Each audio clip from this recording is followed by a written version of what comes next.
Everyone, welcome to beat the street.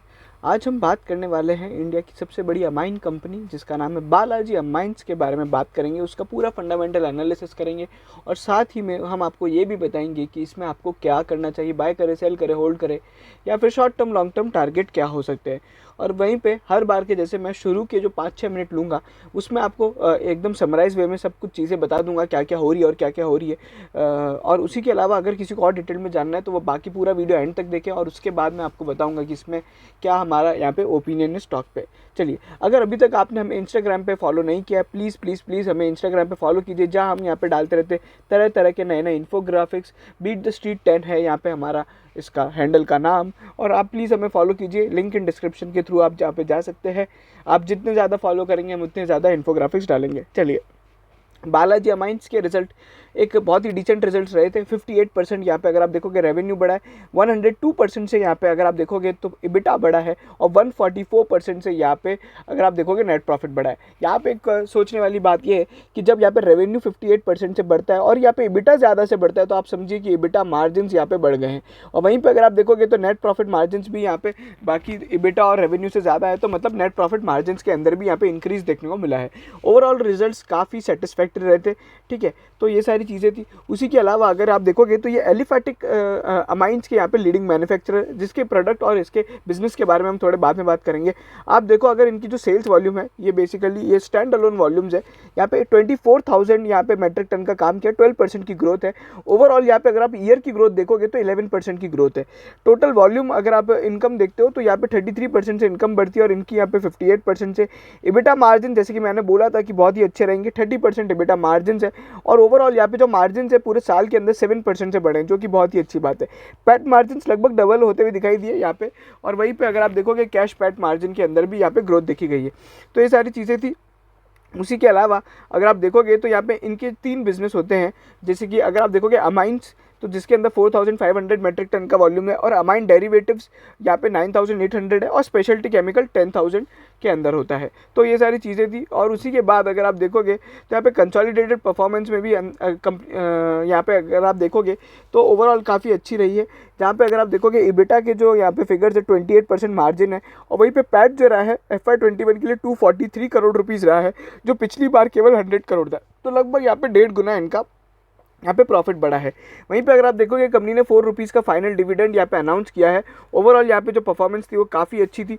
और वहीं पे अगर आप देखोगे यहाँ पे जो परफॉर्मेंस पे यहाँ पे जो मैनेजमेंट का कमेंट है वो बहुत ज़्यादा एक डिटेल्ड है। तो हम इसको फटाफट समराइज़ करते हैं। और यहाँ पे क्या है, मैनेजमेंट ने ना बहुत सारे यहाँ पे कंपनी ने एक्सपेंशन प्लान किए हैं, तो इसके बारे में मोस्टली एक कॉमेंट है, हम लोग इसको बता देते हैं आपको फटाफट से।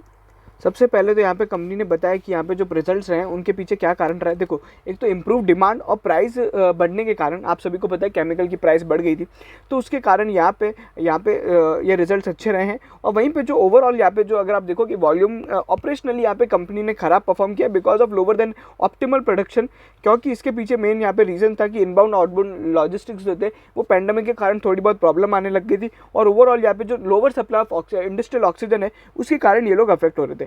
तो अभी Q4 में हालत थी, और अगर आप देखोगे तो Q1 में ज़्यादा ऑक्सीजन की कमी आई है, तो उसके कारण आने वाले Q1 में भी यहाँ पे वॉल्यूम्स थोड़ी कम रह सकती है। प्रोडक्शन वॉल्यूम्स की बात कर रहा हूँ। उसी के अलावा कंपनी ने एक इथाइल अमाइंस का ग्रीनफील्ड प्रोजेक्ट एक्सपेंशन प्लान किया था, जो कि यहाँ पे कंप्लीट हो गया और वो प्रोजेक्ट चालू हो गया है। सोलापुर में इनका प्लांट है, और इसी के साथ ही इथाइल अमाइंस के और मिथाइल अमाइंस के लार्जेस्ट प्रोड्यूसर बन गए इंडिया के अंदर। और इस प्रोजेक्ट से यहाँ पे अगर आप देखोगे तो कंपनी का यहाँ पे कॉस्ट कम रहेगा।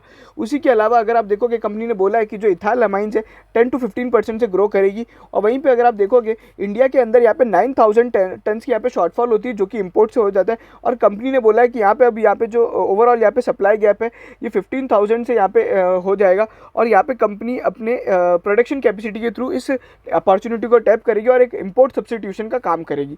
उसी के अलावा एक डाई मिथाइल कार्बोनेट का जो प्लान है वो चल रहा है, और वो यहाँ पे कब खत्म हो जाएगा, FY22 तक खत्म हो जाएगा। अच्छा, बहुत जन पूछते ग्रीन फील्ड प्रोजेक्ट और यहाँ ब्राउन फील्ड प्रोजेक्ट का मतलब क्या होता है। ग्रीन फील्ड का प्रोजेक्ट का मतलब होता है नया का नया प्लांट बनाना, मतलब जमीन पे यहाँ पे प्लांट खड़ा करना। और ब्राउन फील्ड प्रोजेक्ट होता है कि मान लीजिए मेरा एग्जिस्टिंग प्लांट है, उसके पास में एक नई बिल्डिंग, एक छोटी सी बिल्डिंग, या फिर एक और यहाँ पे उस एग्जिस्टिंग प्लांट में ही थोड़े बहुत चेंजेस करके जब अपन एक्सपेंशन करते हैं तो वो ब्राउन फील्ड होता है, और नया प्लांट क्रिएट करना वो ग्रीन फील्ड एक्सपेंशन होता है।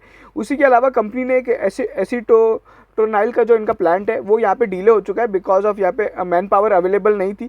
डी बॉटलनेकिंग का प्लांट है यहाँ पे। अगर आप देखोगे फोर्थ क्वार्टर में यहाँ पे जो यूटिलाइजेशन है डीएमएफ प्लांट का वो इंप्रूव हुआ है, 48% रहा है। और वहीं पे अगर आप देखोगे डाइवर्जन ऑफ ऑक्सीजन के कारण यहाँ पे ओवरऑल यहाँ पे जो ये प्लांट का प्रोडक्शन है डीएमएफ का, जिसमें सबसे ज़्यादा ऑक्सीजन लगती है, वो यहाँ पे प्रॉब्लमेटिक रहा है। उसी के अलावा बालाजी स्पेशलिटी केमिकल ने यहाँ पे एक सब्सटेंशियल कैपेसिटी यूटिलाइजेशन देखा है। अभी ये लोग लगभग 1300 से 1500 टन पर मंथ का काम कर रहे हैं। और वहीं पे जब भी ये रॉ मटेरियल की इनकी जो प्रॉब्लम है वो यहाँ पे ईज हो जाएगी तो फिर यहाँ पे ये लोग और अपने प्रोडक्शन को रैंप अप कर पाएंगे।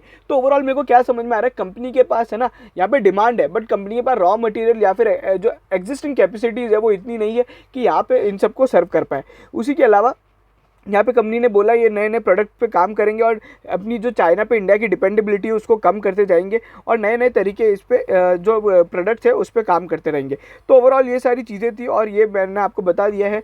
ये कंपनी है जो अमाइंस में काम करती है और अमाइंस वो चीज़ें हैं जो बेसिकली फार्मा में सबसे ज़्यादा काम आता है। इनका 61% रेवेन्यू फार्मा कंपनीज से आता है, ठीक है। तो लगभग ये सारी चीज़ें थी, मैंने आपको बता दिया। उसके अलावा अगर आप देखोगे ये लीडरशिप पोजीशन है इनकी किन तरह के केमिकल्स में, डीएमए, टीएमए, डीएमए और अब ये सारी जो नाम आप देख रहे हो ना, इन सब के अंदर इनकी ये ओवरऑल यहाँ पे लीडरशिप है। मतलब ये लोग इनसे बड़ा यहाँ पे इंडिया के अंदर कोई नहीं है, ठीक है। तो ये सारी चीज़ें थी। अब यहाँ पे आपने सोचा होगा कि यहाँ पे डीएमए, ईएमए ये सब क्या है, कुछ समझ तो रहा नहीं है। तो वही बात है ना, एज अ शेयर होल्डर अपने को वो सब नहीं देखना है, अपने को देखना है कंपनी ग्रोथ कैसी है, ठीक है। चलो अच्छा, एक और बात मैं हर बार बताता आया हूँ कि हमेशा अपने को ये देखना होता है कि है ना जो केमिकल कंपनीज है उनका एंड प्रोडक्ट कौन सी इंडस्ट्री को सर्व कर रहा है। अमाइंस के स्टॉक सबसे ज़्यादा इसलिए भागे थे क्योंकि फार्मा को कर रहे थे और फार्मा में पिछली बार जो ग्रोथ देखने को मिली है वो बहुत ही भयंकर थी, ठीक है ना। तो इसलिए ये आपको बहुत ध्यान में रखना चाहिए। और ये मैं कभी लॉन्ग टर्म या शॉर्ट टर्म की बात नहीं है, ये हर ट्रेडर के लिए है, हर आदमी के लिए, क्योंकि अमाइंस और केमिकल कंपनीज तभी भागती है जब उनकी एंड प्रोडक्ट वाली जो कंपनियाँ है वो चल रही होती है, ठीक है। बाकी अब मैं फटाफट से ग्राफ में बताता हूँ, आप देखते जाओ ना, देखो आपको मज़ा आता जाएगा। ये देखो 58% की ग्रोथ है, ठीक है। Y O Y Q on Q basis पे दोनों पे ग्रोथ है, पैट, एबिटा, रेवेन्यू के अंदर, ठीक है। ये सारे स्टैंड अलोन थे। वहीं पे अगर आप देखोगे FY21 के अंदर भी जो कंपनी ने बताया है ये वाई ओ वाई बेसिस पे एक अच्छी खासी ग्रोथ है स्टैंड अलोन में। अभी अगर आप देखोगे परफॉर्मेंस हाईलाइट सेल्स वॉल्यूम के अंदर मैंने बताया था 12% की ग्रोथ है जो आपको मैंने बताया है। और फिर ये कैपेसिटी यूटिलाइजेशन और डी बॉटलनेकिंग पे ऑलरेडी कंपनी ने जो चीज़ें बताई है ये वही सारी चीज़ें हैं। और उसके बाद अगर अपन बात करेंगे तो चलिए, फिर यहाँ पे एक्सपेंशन प्लान्स है जो कि यहाँ पे बहुत इंपॉर्टेंट है। अगर आप देखोगे एसीट्रोनाइल, डीएमसी, मिथाइल अमाइंस और यहाँ पे डाई मिथाइल फॉर्मामाइड का यहाँ पे एक्सपेंशन चल रहा है। अब यहाँ पे जो एक्सपेंशन है बहुत ज़्यादा डिटेल में दे रखा है। अपने को क्या करना है, मैं आपको एक दूसरा चार्ट बताऊंगा जिसके अंदर अपन ये सारी चीज़ों को देख लेंगे, ठीक है। ये अभी स्टैंड अलोन कैश फ्लो था तो ये अपने को ये सब चीज़ें नहीं देखनी है। अच्छा, अबाउट अस, अब अगर आप देखोगे तो ये है ना बहुत ही क्रिटिकल इंडस्ट्री है। क्रिटिकल इंडस्ट्री का मतलब क्या हुआ, यहाँ पे ना हाई एंट्री बैरियर्स है और इनकी जो ये बहुत यूनिक इंडस्ट्री है। अगर आप देखोगे अमाइंस में बहुत ही कम है, इंडो अमाइंस है और एक है ना अल्काइल अमाइंस है। तो यही दो तीन बड़ी कंपनियां हैं जो ये सब काम करती है। फिर अगर आप देखोगे तो यहाँ पे अभी क्या क्या है, एलिफैटिक अमाइंस का यहाँ पे जो ग्लोबल यहाँ पे 4.9 बिलियन की इंडस्ट्री है और वो यहाँ पे इसी के अंदर केवल है ना ये ऑलिगोपॉलिस्टिक है, ठीक है। ये बहुत ही इंपॉर्टेंट बात है। ऑलिगोपॉलिस्टिक मतलब जैसे अगर आप देखो कि प्रीमियम कार सेगमेंट में ऑलिगोपॉलिस्टिक होता है, जैसे ऑडी, बीएमडब्ल्यू और मर्सिडीज, तीन ही कंपनियां हैं, वैसे ही है ना ये एलिफैटिक अमाइंस का काम होता है। उसी के बाद अगर आप देखोगे top 6 companies control about 50% of the global capacity और चाइना इसमें सबसे बड़ा कंज्यूमर भी है और प्रोड्यूसर भी है, ठीक है। और वहीं पर अगर आप देखोगे 61% यहाँ पे जो एलिफैटिक अमाइंस है वो यहाँ पे अगर आप देखोगे फार्मास्यूटिकल सेक्टर में कंज्यूम होते हैं और 26% यहाँ पे एग्रोकेमिकल्स में होते हैं। तो दो बड़े सेक्टर है, जैसे कि मैंने बताया इनका भी जो रेवेन्यू 61% उनसे आता है। और यूजेज में भी अगर आप देखोगे एलिफैटिक अमाइंस और उनके जो डेरिवेटिव्स हैं ये सॉल्वेंट्स और पेस्टिसाइड्स और इनमें काम आते हैं। उसके बाद अगर आप देखोगे और वहीं पे कंपनी ने भी यही बोला है कि यहाँ पे ना स्ट्रॉन्ग कोरिलेशन है हमारी ग्रोथ में और ओवरऑल यहाँ पे एंड यूजर की ग्रोथ में, ठीक है। और मिथेनॉल और अगर आप देखोगे ना ये 2-3 केमिकल्स है जो यहाँ पे इनके की रॉ मटेरियल है। और वहीं पे अगर आप देखोगे मिथेनॉल इनको यहाँ पे कहाँ से लाना पड़ता है, सऊदी अरेबिया और ईरान से लाना पड़ता है और उसकी यहाँ पे थोड़ी बहुत प्रॉब्लम चल रही है। इंडिया माइंस अगर आप देखोगे 55% यहाँ पे ना एक्सपोर्ट करती है, जिसका यहाँ पे रेवेन्यू मोस्टली यूरोप से आता है। और यूएसए और यहाँ पे जो जापान है वो यहाँ पे की यहाँ पे कंट्रीज है जहाँ पे ये लोग काम करते हैं। ठीक है, तो ये सारी चीज़ें थी। चलिए अब अगर आपको मैं बताऊं, अच्छा ये देख लो, ये बेसिकली ना इनका ओवरऑल प्रोडक्ट्स है, ये कहाँ पे काम करती है। जैसे कि मैं बताया ना 51% इनका यहाँ से आता है, 26% फार्मा एग्रोकेमिकल से आता है, और बाकी थोड़ा बहुत पेंट और अदर थोड़ी बहुत इंडस्ट्री से आता है।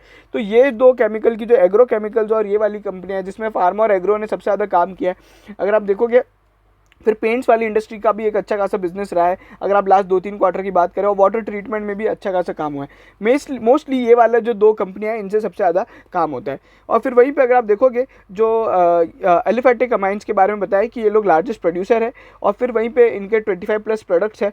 और अगर आप देखोगे ये सारे फुल्ली इक्विप्ड है, और इनके जो ओवरऑल इंस्टॉल्ड कैपेसिटी अभी 2 लाख MTPA है। ठीक है, ये इनके ओवरऑल यहाँ पे जो रेड्डी फैमिली है, जो कि यहाँ पे इन्हीं के यही प्रमोटर्स है, और यही बेसिकली मैकी मैनेजमेंट के पार्ट भी है। अच्छा, डाइवर्सिफाइड प्रोडक्ट्स है, अमाइंस, अमाइन डेरिवेटिव, स्पेशलिटी और अदर केमिकल्स। तो आप यहाँ पे पूरा प्रोडक्ट पोर्टफोलियो को देख सकते हो, जिसमें अपने को ज़्यादा कुछ देखना नहीं है, बट आप यहाँ पे देखो ये जो इंपॉर्टेंट है ना, एप्लीकेशन इंडस्ट्री कौन कौन सी, pharma, speciality chemicals, water treatment और सॉल्वेंट वगैरह वाली इंडस्ट्री है, ये यहाँ पे बहुत इंपॉर्टेंट होता है। ठीक है, अच्छा ये इनके क्लाइंटेल है, इनको किस किस को देती है, नाटको फार्मा, सिप्ला, विप्ला, इंडियन ऑयल, दीपक नाइट्राइट है ना, दीपक नाइट्राइट बहुत बड़ी कंपनी, हाइकल, ग्रैनुअल्स, लोपिन तो इन सबको ये लोग काम करके देती है। बाकी ये कंपनी ने बताया कि हम लोग रोबस्ट ग्रोथ और improve return ratio, business strategy to achieve और वो सारी चीज़ें। अच्छा, ये अब जो अपन बात कर रहे थे ना, एक्सपेंशन कहाँ चल रहा है, तो ये बेसिकली मिथाइल अमाइन में, और ये सारे ओवरऑल आप एक्सपेंशन देखोगे ना तो ये चल रहे हैं, जो कि अभी अगर आप देखोगे 2 लाख MTPA की इनकी यहाँ पे कैपेसिटी है। ये क्या बोल रहे हैं, 1 लाख MTPA की यहाँ पे कैपेसिटी हम लोग यहाँ पे ऐड ऑन करने वाले हैं। और उसी के साथ इनका यहाँ पे जो 1 लाख MTPA का यहाँ पे ओवरऑल जो अभी रेवेन्यू होगा ना, वो 950 करोड़ रुपीज़ का रेवेन्यू होगा। ठीक है, कि एक्सपेक्टेड रेवेन्यू बता रहा हूँ कि इससे 950 करोड़ का एडिशनल रेवेन्यू जनरेट होगा, नई जो कैपेसिटी एक्सपेंशन होगी उससे। और उसी के अलावा ये लोग का काम करते हैं, इसराइल, UK और अर्जेंटीना वगैरह बहुत जगह इन लोग का यहाँ पे काम होता है, ये ग्लोबल सप्लायर है। उसी की बात, ये जो इंडस्ट्री है वो हाई एंट्री बैरियर है, और इसमें हाई लीड टाइम लगता है, और कैपेक्स वगैरह बहुत ज़्यादा होता है, इनोवेशन बहुत ज़रूरी है, वॉल्यूम और कंटिन्यूस प्रोसेस है। तो क्या होगा ना, आप मान लीजिए हाई वॉल्यूम कंटिन्यूस प्रोसेस वाले जो बिजनेस होते हैं उनमें प्रॉब्लम क्या आती है कि अगर यहाँ पे डिमांड नहीं होगी ना, तो वो इतनी कम कॉस्ट पे काम नहीं कर पाएगी। और यहाँ पे जो गवर्नमेंट रेगुलेशंस होते हैं, आप सभी को पता है, केमिकल कंपनीज में थोड़े कंपेरेटिवली ज़्यादा होते हैं। फिर वहीं पर अगर आप देखोगे इनका जो बिज़नेस मॉडल है उसमें क्या क्या है, वैल्यू एडेड प्रोडक्ट्स है, लॉजिस्टिक्स वगैरह इनका एकदम चकाचक है, फिर लोकल सोर्सिंग है, और फार्मा सेक्टर से इनका एक्सपोजर है, और हॉरिजॉन्टल और वर्टिकल इंटीग्रेशन वगैरह करते रहते हैं, और consume by bulk drug companies है, और वो सारी चीज़ें हैं। और हाई जो ग्रोथ पोटेंशियल है ना एग्रोकेमिकल्स के अंदर बहुत ज़्यादा है अभी भी, और वो सारी चीज़ें। अच्छा, ये कंपनी के कुछ ग्रीनफील्ड प्रोजेक्ट हैं जो यहाँ पे काम करने वाले। अगर आप देखोगे तो ये बेसिकली ये कंपनी के प्रोजेक्ट्स वगैरह हैं जिनमें ये लोग काम हो रहा है, और क्या क्या चल रहा है वो सारी चीज़ों के बारे में बताया। मैंने ऑलरेडी आपको बताया कि ये लोग बहुत ज़्यादा एक्सपेंशन प्लान कर रहे हैं। ठीक है, और वहीं पे ये अगर आप देखोगे उनका स्पेशलिटी केमिकल वाला डिवीजन है, इसके अंदर करीबन 250 करोड़ का यहाँ पे ओवरऑल यहाँ पे एक्सपेंशन प्लान किया गया है, और वहीं पर मैन्युफैक्चरिंग कैपेसिटीज़ वगैरह बढ़ाने का काम किया। ये 55% ओन सब्सिडरी है, और अगर आप देखोगे ये लोग US और चाइना में काम करके देते हैं, और ये लोग अभी देखोगे तो 2022 में ये लोग अपना पीक पे पहुंच जाएंगे। ओवरऑल यहाँ पे ये सारी चीज़ें हैं। R&D इन्वेस्टमेंट अगर आप देखोगे, न्यू प्रोडक्ट ऑप्टिमाइजेशन, एफिशिएंसी और वो सब चीज़ें तो करनी पड़ती है। इनका एक होटल डिवीजन भी है जिससे केवल 2% रेवेन्यू आता है, तो ओवरऑल वो बेसिकली सोलापुर में इनका वो है। और ये बालाजी सोलापुर के बारे में, ठीक है, बहुत ही छोटा सा बिजनेस है, इसमें ज़्यादा कुछ है नहीं। बस आपको ये याद रखना है कि हमेशा बालाजी सरोवर में कभी भी कोई है ना वो नहीं होना चाहिए, बेसिकली अपना ज़्यादा खर्चे नहीं होने चाहिए। ऐसा कल को कंपनी बोल दे कि बालाजी सरोवर जैसा एक और होटल खोल रहे, तो मतलब अपनी कंपनी की बिजनेस से यहाँ पे उल्टे इधर उधर हो रही है। ठीक है, तो ये आप यहाँ पे कंसोलिडेटेड परफॉर्मेंस देखोगे, ये सालाना परफॉर्मेंस है जो आप देखोगे 2021 का चार्ट एकदम अलग से ही आपको दिख रहा है। ROE, पैट मार्जिन वगैरह सभी में ये अगर आप देखोगे तो बहुत ज़्यादा है। ठीक है, वहीं पर अगर आप देखोगे ये इनकी कैपिटल एम्प्लॉयड वगैरह के बारे में बताया, और वहीं पे ये कंपनी ने ROCE और वो सारी चीज़ें बताई। कंसोलिडेटेड एंटिटी लेवल पे इस बार जो ROCE रहा है वो 33% रहा है। और वहीं पे कंपनी बहुत सारे अभी आने वाले टाइम में जो एक्सपेंशन प्लान कर रही है, तो इसके साथ यहाँ पे एक अच्छी खासी परफॉर्मेंस देखने को मिलेगी आने वाले टाइम में भी। अच्छा, ये अगर आप देखोगे ये कंसोलिडेटेड प्रॉफिट एंड लॉस है और बाकी सारी चीज़ें अभी अगर अपन देखेंगे तो बैलेंस शीट वगैरह कंपनी ने बताई है। जो कंसिस्टेंट डिविडेंड पे आउट है, ऑलरेडी मैं बताया था, डिविडेंड वगैरह भी 4 रुपये का डिविडेंड अनाउंस किया है और वो सारी चीज़ें। अच्छा, यहाँ पे जो ब्राउन फील्ड और ये सारे एक्सपेंशन हो रहे हैं, सब्सिडरी के एक्सपेंशन हो रहे हैं, फिर यहाँ पे कैपेक्स वगैरह कंपनी ने प्लान किया है, तो ओवरऑल यहाँ पे काफ़ी ग्रोइंग फेज में है। अभी एक चीज़ जो बाकी रह गई है वो है ये कि क्यू ऑन क्यू बेसिस पे रिजल्ट कैसे रहे, वो मैं आपको फटाफट बता देता हूँ। चलिए, तो ये आप देख सकते हो Y Q on Q basis पे जो परफॉर्मेंस है वो इंक्रीज़ हुई है अगर आप देखोगे। और अभी जैसे कि मैंने बताया कि यहाँ पे जो रेवेन्यू है 417 करोड़ का रेवेन्यू है और जो नए जो एक्सपेंशन हो रहे हैं उससे 950 करोड़ का रेवेन्यू होगा। मतलब यहाँ पे रेवेन्यू 2 टाइम्स से बढ़ जाएगा, मतलब लगभग है ना आपका रेवेन्यू 3 गुना हो जाएगा। अगर आप देखोगे तो नहीं सॉरी, ये तो अपना क्यू ऑन क्यू बेसिस पे था। अभी अगर आप देखोगे तो इनका रेवेन्यू करीबन 1317 करोड़ है और 950 करोड़ का एक्सपेंशन है जो कि बेसिकली वो इतना रेवेन्यू ऐड करेगा। तो यहाँ पे लगभग मतलब है ना 30-40% यहाँ पे रेवेन्यू एडिशन हो जाएगा जब ये सारे एक्सपेंशन कंप्लीट होंगे और लगभग 2022-2023 तक ये सारे जो चीज़ें हैं वो यहाँ पे कंप्लीट हो जाएंगी। ठीक है, बाकी आप नेट प्रॉफिट वगैरह देख सकते हो, यहाँ पे नेट प्रॉफिट वगैरह पिछले साल और पिछले क्वार्टर से काफ़ी अच्छा था, तो वो सारी चीज़ें हैं। अच्छा, इनका यहाँ पे सेगमेंट वाइज देखना है तो आप ये देख सकते हो 38,000 लैक्स का यहाँ पे जो बिज़नेस होता है अमाइंस और उससे होता है, फिर होटल और CFL लैम्प्स का जो बिज़नेस है उससे आता है और वो सारी चीज़ें। चलिए, अब आ जाते हैं थोड़े बहुत वैल्यूएशंस और उन पर बातें कर लेते हैं और बाकी सब चीज़ों को बैलेंस शीट वगैरह को भी देख लेते हैं क्या क्या हो सकता है अब इसमें। देखो, यहाँ पे जो इसका पी है वो बेसिकली अगर आप देखोगे तो 38 के पी पे चल रहा है, जो कि एक डिसेंट यहाँ पे वैल्यूएशंस है, मतलब ना ही ज़्यादा ओवर वैल्यू है ना ही ज़्यादा अंडर वैल्यूड है। 40 के पी पे लगभग चलता है। इसका जो ROE है वो यहाँ पे 30% है और ROC अगर आप देखोगे 36% है। प्राइस टू बुक रेशो अगर आप देखोगे 10 है और EV टू EBITDA रेशो यहाँ पे 24 है। ये दो रेशो यहाँ पे मेरे को थोड़े अजीब लगते हैं। अगर आप देखोगे तो कंपैरेटिवली बाकी केमिकल कंपनी से इसका जो यहाँ पे वैल्यूएशन है इन टर्म्स पे अगर आप देखोगे इन मैट्रिक्स को लेके थोड़ा ज़्यादा है। अगर आप अल्काइल अमाइन से कंपेयर करते हो तो अल्काइल अमाइंस यहाँ पे जो कि बेसिकली कंपनी है उसका ROE 41% है और डेब्ट टू इक्विटी रेशो उनका 0.05 है, पी उसका 73 है, EV टू EBITDA रेशो 49 है और वहीं पे उनकी जो सेल्स होती है वो अगर आप देखोगे 1000 करोड़ की सेल्स होती है और इनकी जो सेल्स होती है लगभग यहाँ पे 1311 करोड़ की सेल्स होती है। तो यहाँ पे अल्काइल अमाइंस बेसिकली अगर आप देखोगे उसका मार्केट कैप 1,84,000 करोड़ का है और इनका जो मार्केट 18,400 करोड़ का है और इनका 9,000 करोड़ का है। तो मतलब ये आधी वैल्यूएशंस पे काम होने वाली कंपनी है। और अल्काइल अमाइंस को अपन अब देख ही लेते हैं एक बार थोड़ा सा। यहाँ पे 18,400 करोड़ का काम करती है और यहाँ पे जो अगर आप देखोगे जो 1,000 करोड़ का इनका रेवेन्यू है, तो बेसिकली एक छोटी कंपनी तो है ही। अगर आप देखोगे ज़्यादा इनमें कुछ अगर आप देखोगे तो कोई डिफरेंस नहीं है इन दोनों कंपनीज़ के अंदर भी, बट फिर भी ये बहुत ही ज़्यादा हाई वैल्यूएशंस पे ट्रेड हो रही है अल्काइल अमाइंस। और अल्काइल अमाइंस से अब यहाँ पे कंपेयर करना मेरे को ठीक भी नहीं लग रहा है क्योंकि ये कुछ ज़्यादा ही अपने उस पर ट्रेड हो रही है। ठीक है, तो ये सारी चीज़ें मतलब अभी ऐसे ही है। और अब आ जाते हैं बालाजी अमाइंस की। अगर आप बात करो तो बालाजी अमाइंस में बाकी सब चीज़ें अच्छी है, कैश फ्लोज वगैरह काफ़ी अच्छे रहे हैं। अगर आप देखना चाहते हो तो यहाँ पे जो कैश फ्लोज है, यहाँ पे इस बार जो कैश फ्लो है वो थोड़ा पॉजिटिव रहा है, पिछली बार यहाँ पे कैश फ्लो थोड़ा नेगेटिव था। अच्छा, यहाँ पे शेयर होल्डिंग में अगर आप देखोगे DIIs ने और अगर आप FIIs की और DIIs की बात करो तो काफ़ी तरीके से स्टेक बढ़ाया है। बीच में स्टेक कम किया था और अभी लगातार थोड़ा थोड़ा स्टेक यहाँ पे बढ़ाते जा रहे हैं और वो सारी चीज़ें हो रही है। और पब्लिक के अंदर यहाँ पे कौन बड़े बड़े शेयर होल्डर है, तो यहाँ पे पब्लिक शेयर होल्डिंग में तो कुछ भी जो अगर आप देखोगे तो ये थोड़े बहुत जो शेयर्स है ये इसमें कोई ऐसा नामी नाम नहीं है जिस पे अपन यहाँ पे गौर करें। प्रमोटर का स्टेक यहाँ पे एकदम स्टेगनेंट है काफ़ी टाइम से और वो सारी चीज़ें मार्च 20 में उन्होंने थोड़ा बहुत पैसा ऐड किया था और ये सब चीज़ें हैं। अब आ जाते हैं हम यहाँ पे इसमें क्या करना चाहिए। तो अगर आप देखोगे ना तो ये स्टॉक ने इतना ज़्यादा अच्छा परफॉर्म नहीं किया है रिजल्ट के बाद, बिकॉज ऑलरेडी स्टॉक काफ़ी ज़्यादा रैली हो चुका है। 2900 का जो हाई बनाया था 2950 का, उसको यहाँ पे तोड़ के वापस यहाँ पे आज 2775 पे बंद हो रहा है। और वहीं पे ये जो रैली चालू हुई थी रिजल्ट से कुछ दिन पहले वो 2600 के करीब हुई थी और एक महीने में स्टॉक बहुत ही रेंज बाउंड में ट्रेड हो रहा था 2400-2500 रुपये के यहाँ से, थोड़ा बहुत ही ज़्यादा कुछ बड़ा नहीं है। ठीक है, तो ये सारी चीज़ें हैं। अब यहाँ पे इसमें आपको क्या करना चाहिए, एंट्री लेवल्स क्या हो सकते हैं। देखो, शॉर्ट टर्म में अभी थोड़ा आपको वेट करना चाहिए। ठीक है, लॉन्ग टर्म में ये स्टॉक बहुत अच्छा है। लगभग यहाँ पे जो मेरे टारगेट्स हैं वो 3500 के हैं। ठीक है, बट यहाँ पे आपको एडिशंस के लिए थोड़ा वेट करना चाहिए ₹2600 एक पहला लेवल होगा जहाँ पे आपको ऐड करना चाहिए, और फिर 2400 या ₹2500 के एक जो लेवल्स है उस पे यहाँ पे आपको वेट करना चाहिए। और बाकी अगर आप ₹2600 तक भी नहीं आ पाता है तो यहाँ पे 2750 तक का एक ₹2700 तक का जो एक लेवल है वो यहाँ पे गुड सपोर्ट है, जो यहाँ पे आपको एडिशन के लिए बन सकता है। बट यहाँ पे मैं आपको बता दूँ, अब एकदम से खतरनाक ग्रोथ नहीं मिलेगी जैसे पिछले साल मिली थी, ठीक है। केमिकल स्टॉक्स ऑलरेडी यहाँ पे बहुत ज़्यादा भाग चुके हैं, और सभी लगभग केमिकल कंपनीज़ के जो रिजल्ट आए हैं वो एक्सपेक्टेशन से थोड़े वीक आए हैं, और वैसे ही यहाँ पे बालाजी माइंस में भी हुआ है। अब यहाँ पे सभी कंपनीज एक्सपेंशन वगैरह प्लान कर रही है, जिसका यहाँ पे थोड़ा बहुत टाइम लगेगा।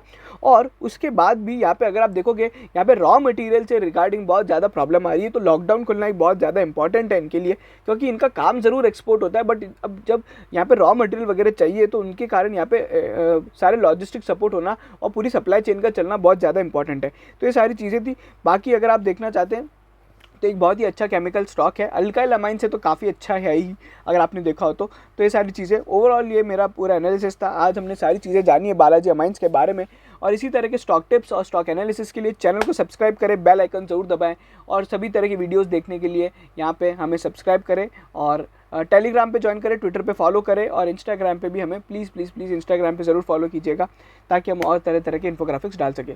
Thank you so much.